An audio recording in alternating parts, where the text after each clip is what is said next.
Hello বন্ধুরা, আজকের video আমাদের সবার প্রিয় এবং আমাদের দেশের সবথেকে বড় স্টক মার্কেট ইন্ডেক্স নিফটি 50-কে ঘিরে।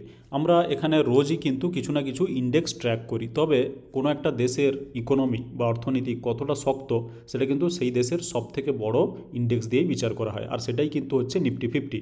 আর এই নিফটি 50 ইন্ডেক্স যে শুধুমাত্র আমাদের দেশের মধ্যে গুরুত্বপূর্ণ তা কিন্তু নয়, পুরো বিশ্বে আমাদের দেশের অর্থনীতিকে রিপ্রেজেন্ট করে কিন্তু এই নিফটি 50।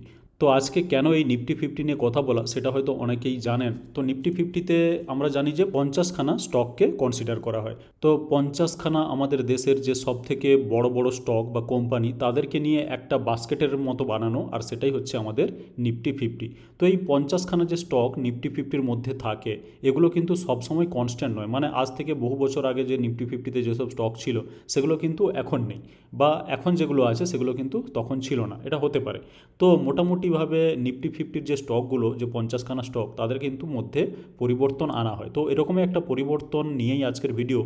একটা যে পরিবর্তন এসেছে সেটা মোটামুটিভাবে আমার তো ভালো লাগেনি। তো সেই পরিবর্তন কবে থেকে এফেক্টিভ হবে সেটা হচ্ছে মার্চ মাস থেকে এফেক্টিভ হবে।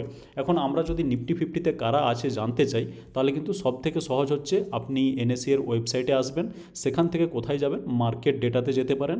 আর মার্কেট ডেটাতে এসে এই যে ইন্ডিসেস, মানে যেহেতু আমি নিফটি 50 যেটা একটা ইন্ডেক্স সেই ব্যাপারে কথা বলতে চাইছি, তো সেটাকে আপনি ইন্ডিসেসের মধ্যে পেয়ে যাবেন। এখন ইন্ডিসেসের মধ্যে এসে প্রথমেই বুঝতে পারছেন নিফটি 50, এখানে আরও অনেক ধরনের ইন্ডিসেস আছে, ঠিক আছে।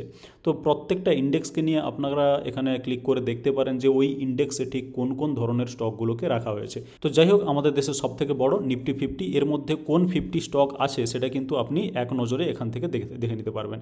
এখন আজকের ভিডিওতে আমরা এটা দেখবো না যে কোন 50খানা স্টক আছে। মোটামুটিভাবে জানেন যে টাটা স্টিল, আইসার motor, SBI life, TCS, HDFC bank, যত বড় কোম্পানি আপনারা এখান থেকে পেয়ে যাবেন। এখন এই নিফটি 50-র 50খানা স্টকের মধ্যে থেকে কিন্তু দুটো স্টককে অলরেডি বের করে দেওয়া হবে 28শে মার্চ থেকে, মানে এই যে মার্চ মাস আসছে এই মার্চ মাস থেকেই কিন্তু সেই দুটো স্টক আর নিফটি 50-র মধ্যে থাকবে না। তো সেইগুলো কোন স্টকগুলো সেটা আমরা একটু দেখে নিতে চাই।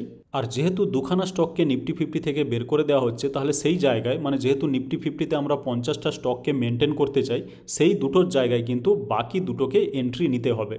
তো এই যে চারখানা স্টক, এদের ওপরে কী ধরনের প্রভাব পড়তে পারে এই পরিবর্তনের ফলে সেটা নিয়ে কিন্তু আমরা আজকে আলোচনা করব, এবং এটাও ভেবে দেখার চেষ্টা করব যে এটা আমাদের জন্য, মানে স্টক মার্কেটের জন্য ভালো হচ্ছে নাকি খারাপ। অনেকে একদম নিফটি 50 ইন্ডেক্স ফান্ডে ইনভেস্ট করেন, সে কারণে তাদের জন্য কতটা লাভজনক হবে সেটাকেও একটু অ্যানালাইজ করে দেখার চেষ্টা করব।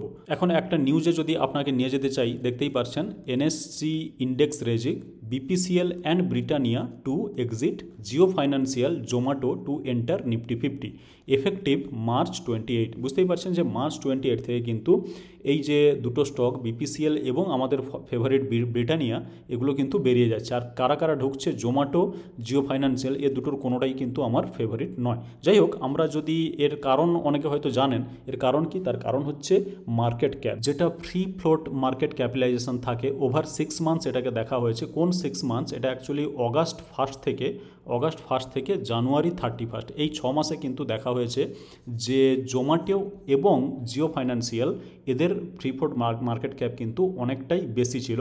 কতটা বেশি সেটাও আমি আপনাকে দেখাতে চাই। ফর এক্সাম্পল, এখানে বুঝতেই পারছেন যে national stock exchange announced major changes to its benchmark indices on Friday 21শে ফেব্রুয়ারি। একদম তাজা খবর, বুঝতেই পারছেন। With food delivery giant Zomato and Jio financial set to enter the broader Nifty 50 index in the upcoming semi annual reshuffle effective March 28। তো March 28-এর পরে কিন্তু এই স্টকগুলোকে আপনি দেখতে পাবেন। আর কারা বেরিয়ে যাচ্ছে বুঝতেই পারছেন যে ভারত পেট্রোলিয়াম কর্পোরেশন লিমিটেড, মানে যেটাকে আমরা BPCL নামে চিনি, আর একটা হচ্ছে ব্রিটানিয়া ইন্ডাস্ট্রিজ। এখানে একটা ইম্পর্টেন্ট লাইন, খুবই ইম্পর্টেন্ট একটা সেন্টেন্স, এটা একটু পড়ে দেখুন। The move signals acceptance of new age technology stocks by mainstream investors.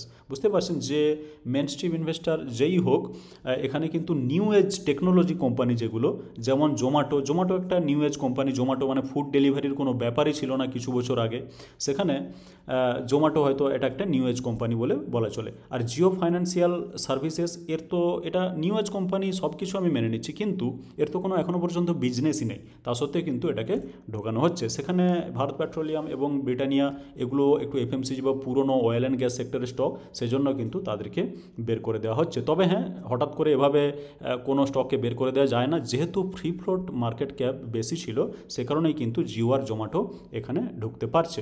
For example এখানে দেখুন এক্স্যাক্টলি বলা থাকবে যে Zomato and Jio Financial Services Limited have been added to the Nifty 50 index because their average free float market capitalization over 6 months is at least 1.5 times that of the smallest companies being removed.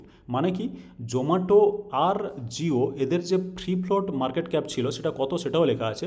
জোম্যাটোর actually বেশি ছিল, 1,69,830 কোটি, ঠিক আছে। আর জিও ফাইন্যান্সিয়ালের সেটা ছিল 1,04,387 কোটি। সেখানে BPCL এবং ব্রিটানিয়ার যথাক্রমে ছিল 60,928 কোটি আর 64,151 কোটি। বুঝতেই পারছেন, এর থেকে কিন্তু 1.5 টাইমস, অ্যাটলিস্ট 1.5 টাইমস কিন্তু এগুলোর ছিল, আর সে কারণে কিন্তু এদেরকে বের করে দেওয়া হচ্ছে। আর এই রিব্যালেন্সিংয়ের কারণে কিন্তু এই চারটে স্টকের ওপরেই প্রভাব পড়বে। কোনগুলোর ওপরে ভালো, কোনগুলোর ওপরে খারাপ, সেটা আমরা ক্লিয়ারলি জানি। এখানে একটু পড়ে দেখুন। According to Nuvama wealth management alternative and quantitative research, এটা company, the inclusion in the Nifty 50 index is estimated to lead to substantial inflows worth $631 million into Zomato shares and $320 million in Jio financial shares. ঠিক আছে, এটা আমি একটু বুঝিয়ে বলতে চাই। তো যেহেতু এই জিও ফাইন্যান্স আর এইখানে জোম্যাটো, এই দুটো স্টক যেহেতু ঢুকছে এই নিফটি 50-তে, তাহলে নিফটি 50-তে যারা ইনভেস্ট করেন, ফর এক্সাম্পল যে কোনো ইটিএফ বা যে কোনো ইন্ডেক্স ফান্ড, সেগুলোকে কিন্তু এই স্টকগুলোকে কিনতে হবে, যদিও এর আগে তারা নাও কিনতে পারতো। আর যেহেতু এই দুটো স্টকে এত ইনভেস্টমেন্ট আসবে, সে কারণে এই দুটো স্টকে প্রাইসে একটু ভালো রকমের পজিটিভ মোমেন্টাম আসলেও আসতে পারে। On the other hand, the exclusion of BPCL and Britannia industries would likely result in outflows of $201 million and $240 million respectively.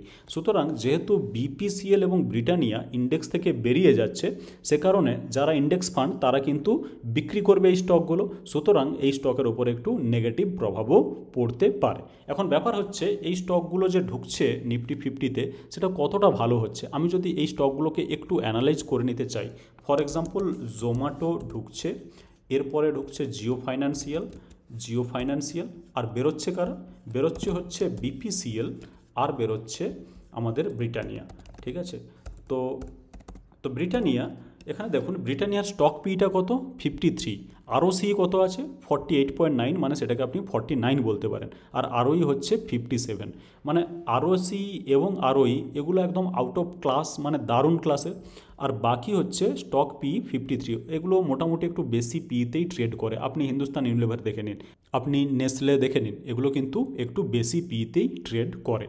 আর এখানে বিপিসিএল যদি দেখেন, তাহলে বিপিসিএলের আরওসি হচ্ছে 32.1, আরওই হচ্ছে 41.9, এগুলো খুবই হাই আমি বলবো। আর সেখানে স্টক পি হচ্ছে মাত্র 7.78। ঠিক আছে, এবার একটু জোম্যাটো আর জিও ফাইন্যান্সিয়ালের দেখে নেওয়া যাক। জোম্যাটো কত পিতে ট্রেড করছে, 335 পিতে ট্রেড করছে জোম্যাটো, আর আরওসি মাত্র 1.14, আর আরওই হচ্ছে 1.12। আমরা আমাদের দেশের সবথেকে বড় ইন্ডেক্সে জোম্যাটোকে ঢোকাচ্ছি, তার আরওসি হচ্ছে 1%, আরওই হচ্ছে 1%, আর স্টক পি হচ্ছে 335, কিন্তু ওই যে মার্কেট ক্যাপটা অনেক হাই। আর জিও ফাইন্যান্সিয়ালও আমরা দেখে নেব। জিও ফাইন্যান্সিয়ালেরও আরওসি হচ্ছে 1.55, আরওই হচ্ছে 1.25, আর স্টক পি হচ্ছে 92। বাকি যে দুটোকে বের করা হচ্ছে সেগুলোর আরওসি আরওই দুটোই, মানে দুটোর ক্ষেত্রে দুটোই বাকি দুটো স্টকের থেকে যেগুলো আসছে এন্ট্রি নিচ্ছে সেগুলোর থেকে মাছ বেটার। আর পি রেশিওটাও দেখতে পাচ্ছেন যে পি রেশিও কিন্তু অনেক কম বাকি দুটোর থেকে। এখানে তো 92 এবং জোম্যাটো হচ্ছে 335। সুতরাং বুঝতেই পারছেন যে এই দুটো ঢুকলে আর ওই দুটো বেরোলে কিন্তু মানে ওভারঅল যে রেশিওগুলো সেই রেশিওগুলো একটু মেহেঙ্গা হয়ে যাচ্ছে, সস্তা কিন্তু সেভাবে থাকছে না। আর বুঝতেই পারছেন যে পি রেশিওটা কিন্তু বেড়ে যাবে যখন ওই 7 আর 56 পির বদলে 335 এবং 92 পি স্টক ঢুকবে। তো বুঝতেই পারছেন যে এর কী ধরনের কী প্রভাব নিফটির ওপরে থাকতে পারে। আর এটাও আমরা আলোচনা করলাম যে এর প্রভাবটা স্টকগুলোর উপরে কী ধরনের থাকবে। যদি আপনাদের কাছে এই ধরনের স্টকগুলো থাকে, মানে এই 4টি স্টক, তাহলে কি করতে হবে সেটাও কিন্তু আপনাকে একটু অ্যানালাইসিস করতে বসতে হতে পারে। তো বাস ভিডিওতে এটুকুই। ভিডিওটি যদি ইনফরমেটিভ লেগে থাকে তাহলে ভিডিওটিকে লাইক করে দিন, চ্যানেলটিকে সাবস্ক্রাইব করে রেখে দিন, যাতে করে আমাদের প্রত্যেকটা ভিডিওর এরকম আপডেট আপনি সঙ্গে সঙ্গে পেয়ে যেতে পারেন। আর ভিডিওটি দেখার জন্য আপনাকে অনেক ধন্যবাদ।